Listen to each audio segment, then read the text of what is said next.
Bonjour à tous, bonjour à tous, c'est Stéphane des échanges de savoir de Sénart et j'espère que vous avez la patate. Aujourd'hui, ou plutôt ce soir parce que je tourne en soirée, la 4e partie de notre série de vidéos sur la pseudo-archéologie, tant promise, je sais. Et nous allons laisser un peu tranquille l'aventurier Thierry Jamin et sa recherche des cités d'or.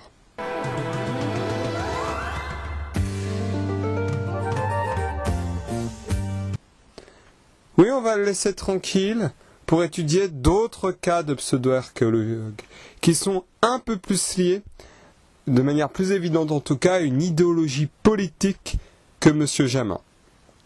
Alors pourquoi parler idéologie ? En fait, beaucoup de personnes déforment plus ou moins l'histoire dans des objectifs de servir leur idéologie politique. Ça se retrouve à droite et à gauche. Mais certains nationalistes en sont les spécialistes, car ils servent souvent leurs propos pseudo-historiques à l'aide de la pseudo-archéologie. Nous allons, comme promis, parler de Jacques Grimaud, mais récemment il y a un cas intéressant avec un pseudo-documentaire à base de nationalisme roumain dont j'aimerais vous parler. Alors nous allons diviser cet épisode en deux parties.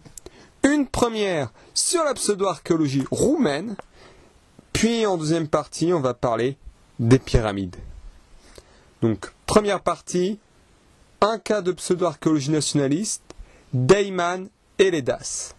Il y a quelques mois est sorti un documentaire, entre guillemets, L'autre terre des dieux, réalisé par Dayman.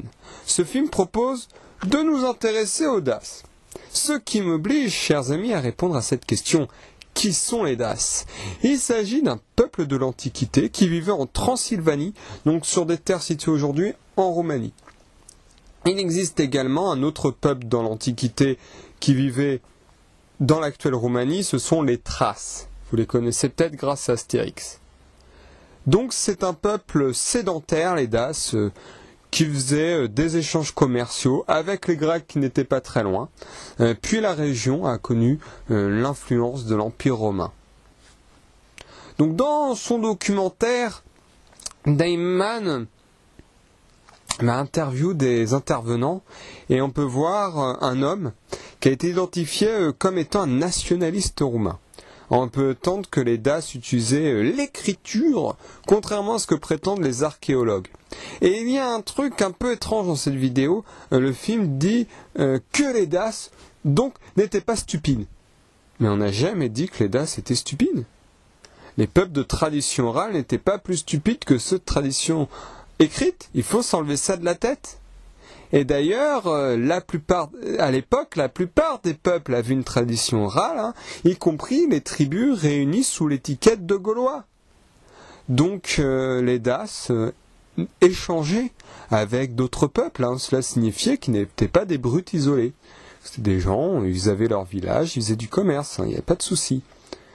Donc ensuite, le film il se perd dans un récit sur les DAS qui auraient peut-être été des géants. Sans preuve valide, évidemment. Alors, c'est des géants de taille modérée. C'est des gens qui en font 2 ou 3 mètres. Donc, des gens de 2 mètres, et voire un peu plus, ça existe dans la vraie vie. Donc, voilà. Alors, il y a une analyse du film par le nettoyeur de mythes, mais il se fait régulièrement censurer par Dayman, qui invoque les droits d'auteur pour pouvoir le censurer. Et c'est pour ça qu'il n'y aura pas d'extrait de film de Dayman dans cette vidéo, pour qu'elle puisse rester sur YouTube. Par contre, Dayman a été obligé de reconnaître une erreur grossière quand même dans son film. Il prétendait qu'un objet se trouvant, je vais vous le montrer, dans un musée roumain, était un plastron géant de l'Antiquité, alors qu'il s'agit d'une dorure pour une église orthodoxe datée du XVIIIe siècle. On n'est pas tout à fait à la même époque. C'était pour faire l'auréole de la Vierge Marie. C'est même écrit sur le cartouche en roumain, en français et en anglais. Vous savez, le cartouche, c'est pour un objet dans un musée, ce qu'est la légende pour une image dans un livre.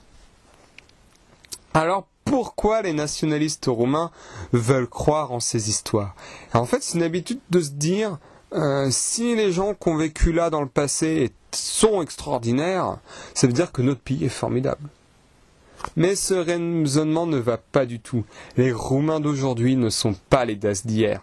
Ils ont connu le peuplement romain, puis les Ostrogoths, qui étaient germaniques, sans compter les Slaves, les Hongrois, les Grecs et les Turcs non loin.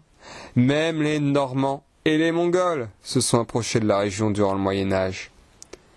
N'oublions pas les Roms, qui sont originaires des Indes. Les Roumains, comme les autres peuples, sont issus d'un mélange culturel riche et complexe. Et puis Damon minimise l'influence de Rome dans un pays où on parle une langue issue du latin. Le nom Roumanie vient lui-même du nom Rome. Cette déformation de l'histoire, elle est invalide, car elle confond peuple d'hier et d'aujourd'hui. C'est un peu comme dire que les ancêtres des Français seraient les Gaulois. D'ailleurs, la dernière fois, j'ai parlé du site d'Irna. Faut savoir que ce site a commencé en s'intéressant au cas d'un pseudo-archéologue bosniaque cette fois-ci qui prétendait avoir trouvé des pyramides donc en Bosnie-Herzégovine. Donc l'attitude, on a vu, de la pseudo-archéologie nationaliste consiste à déformer l'histoire de son peuple ou des peuples vivant dans le secteur dans le passé, ce qui est différent, afin de se glorifier. Nous allons voir que l'attitude de la pseudo-archéologie raciste consiste à déformer l'histoire de peuples qu'on considère plus ou moins lointains, étrangers. Parfois les deux sont liés. Donc deuxième partie, le cas Jacques Grimaud. En quoi Jacques Grimaud est-il un pseudo-archéologue raciste ? Jacques Grimaud est une célébrité au sein des groupes sceptiques. Il s'est également fait un nom au sein de l'association, il faut avouer, grâce à l'extrait d'interview de la Tronchambier à base de tardigrades et de ratopnus. Moi, c'est moi qui posais la question et je disais, expliquez-moi pourquoi... C'est vraiment comme ça que vous travaillez en égyptologie aussi ? Oui, aussi. Et oui. Pourquoi ? Parce que j'allais vous proposer de vous mettre, une démonstration déculottée que je vais faire. Vous me dites simplement à quelle heure j'arrête et c'est bon.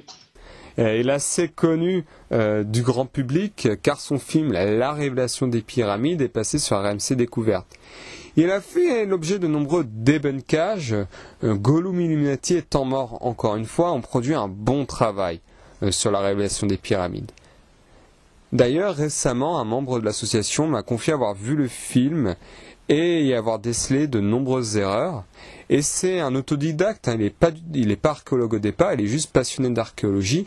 Et on voit que si on est autodidacte et qu'on garde son esprit critique et qu'on s'informe correctement, eh bien on voit rapidement ce qui ne va pas dans le film de Jacques Grimaud. Bon, alors, que raconte Jacques Grimaud exactement dans son film ? D'ailleurs, il ne faut pas confondre Jacques Grimaud. Je dis jamais Grimaud tout court, parce que pour moi, Grimaud tout court, c'est Paul Grimaud, qui a fait Le Roi et l'Oiseau, qui est un dessin animé génial.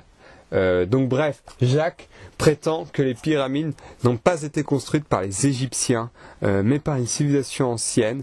D'ailleurs, il parle d'anciens avec un grand A, qui avait une technique avancée et pourquoi pas extraterrestre. Il y a dans la pseudo-archéologie, ça tourne souvent des histoires d'extraterrestres, il faut savoir.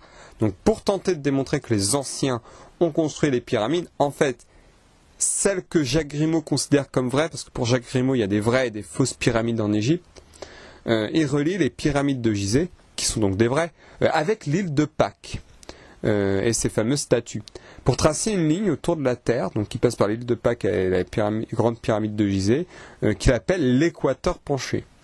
Il se trouve que non loin de son équateur penché, il va jusqu'à 200 km de son équateur quand même, il trouve beaucoup de monuments, et même les géoglyphes de Nazca dont j'ai déjà parlé. En fait, il y a tellement de monuments sur Terre que c'est facile de faire ça. La Tronchambier, en reliant Babylone et Rome, deux cités antiques célèbres, trouve également de nombreux monuments et villes antiques près de leur équateur penché. Dont Antioche, d'où vient évidemment la Sainte Grenade. Right. 1, 2, 5. Lisa, 3. Donc pourquoi les racistes aiment bien ce genre de thèse ? Eh bien, parce qu'on enlève la paternité de monuments importants aux peuples qui les ont bâtis.